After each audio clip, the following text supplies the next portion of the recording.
Shields up, Iron Breakers. Rurikhan here coming at you with another video. Welcome back to Sunbreak, and today we're going to be talking about a topic that was highly requested during yesterday's live stream. Before we begin this discussion, though, it is important to mention that this topic touches up on endgame hunts, so if you still haven't gotten there, if you're still concerned about spoilers, you might want to dip out and leave this video for later. However, those particular things have been spoiled by the official Monster Hunter Twitter account on the release day of Monster Hunter Rise Sunbreak, so I don't know how important this particular spoiler warning is, but you know, I still want to warn people so that they are aware of what is happening. The other thing is also this particular feature is probably going to get more clarification in the event that is going to be happening tomorrow at some point, because there's going to be a Capcom event and they're probably going to be talking about Monster Hunter stuff as well, and I'm predicting that during that event they're going to give us more context as to how this system is going to work. So what I'm going to be doing today is I'm going to be speculating and giving you guys my opinions on it, but just know that this video is probably going to be a little bit short-lived because tomorrow I will assume that we're going to know for sure how this system is going to work. So anyways, what did the Monster Hunter account tweeted? They tweeted out and they said, for the first title update, we're adding new content regarding anomaly research. In relation to that, here's a sneak peek at Curious Crafting, which allows for armor upgrades. The upgrade utilizes new materials that will be added with the update. Please look forward to more news.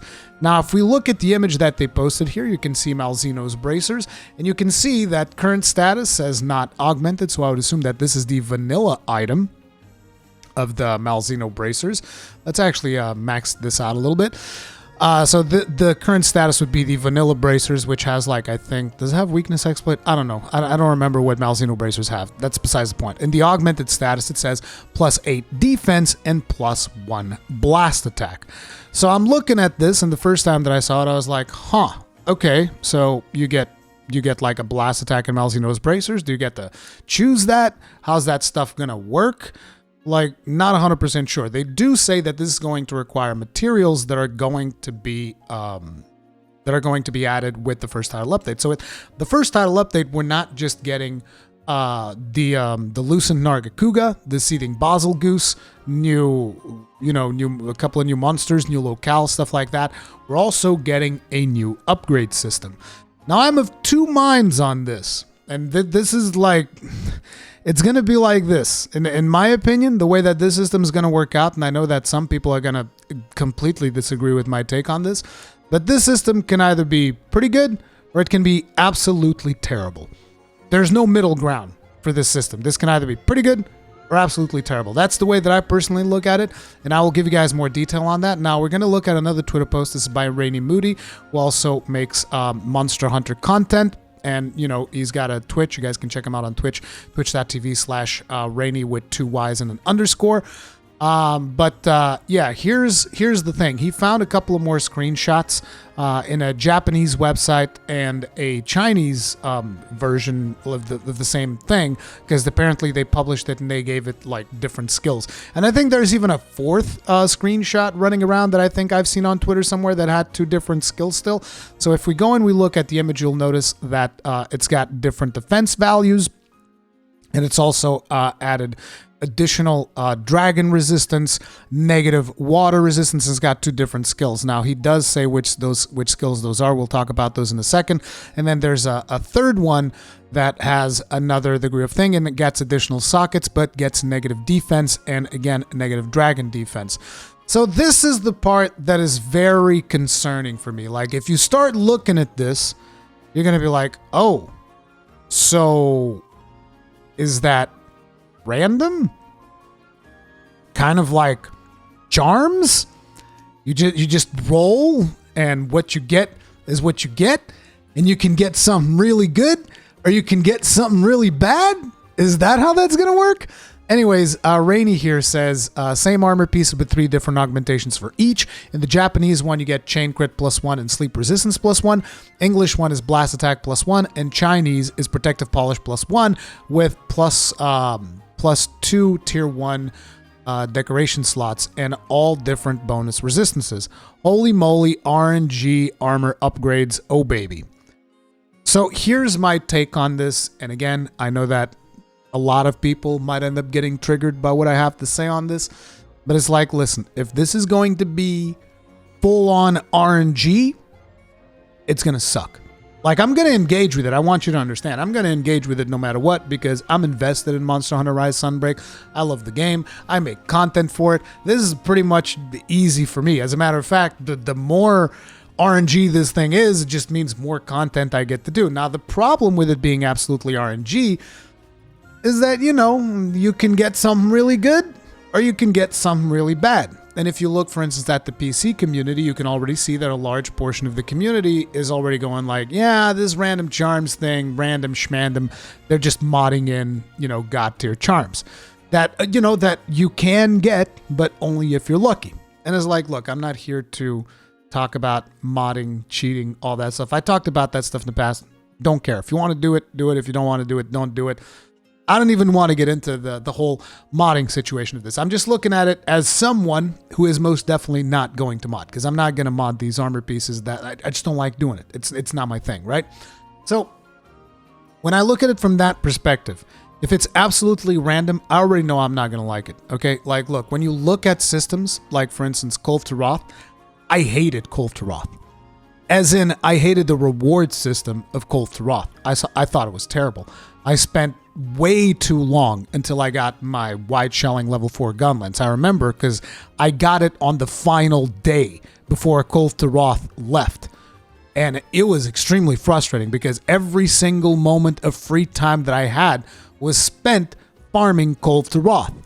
And some of you guys are going to like, oh, why would you do that? Because there was no other way of getting a really powerful wide shelling gun lens. That's why. There was literally no other way. And so that system completely burned me on that stuff. I'm not against having certain levels of RNG. Like, RNG and charms doesn't bother me too much. Like, sure, I go in there, I pull the lever, do the slot machine thing, it's whatever.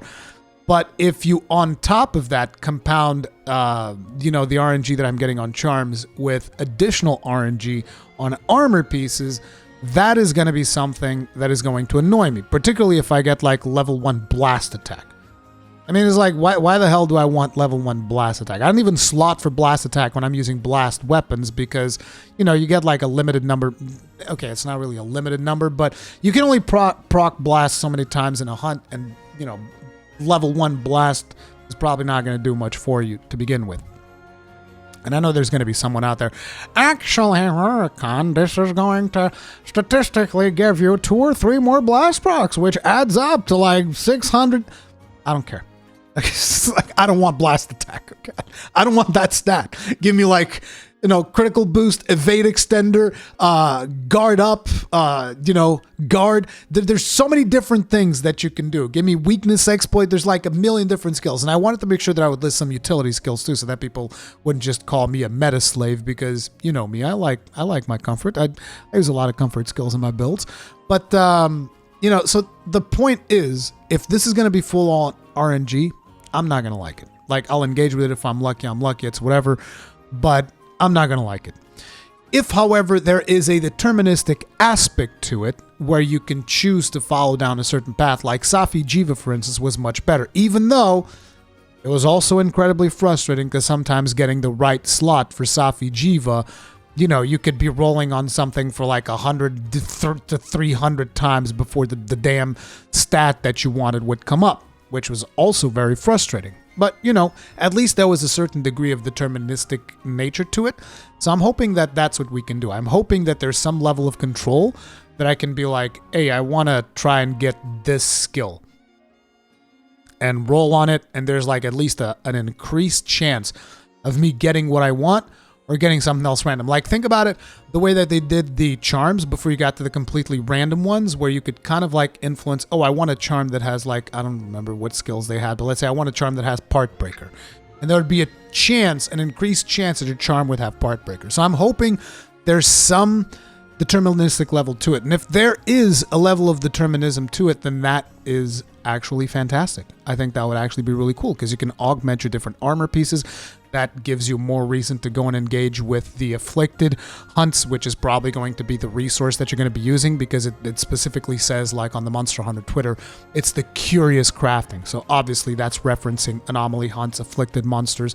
So that gives you even more reason. I mean, there's plenty of reasons to go hunt afflicted monsters, to upgrade your weapons to rarity 10, to get more outfit vouchers, to do whatever.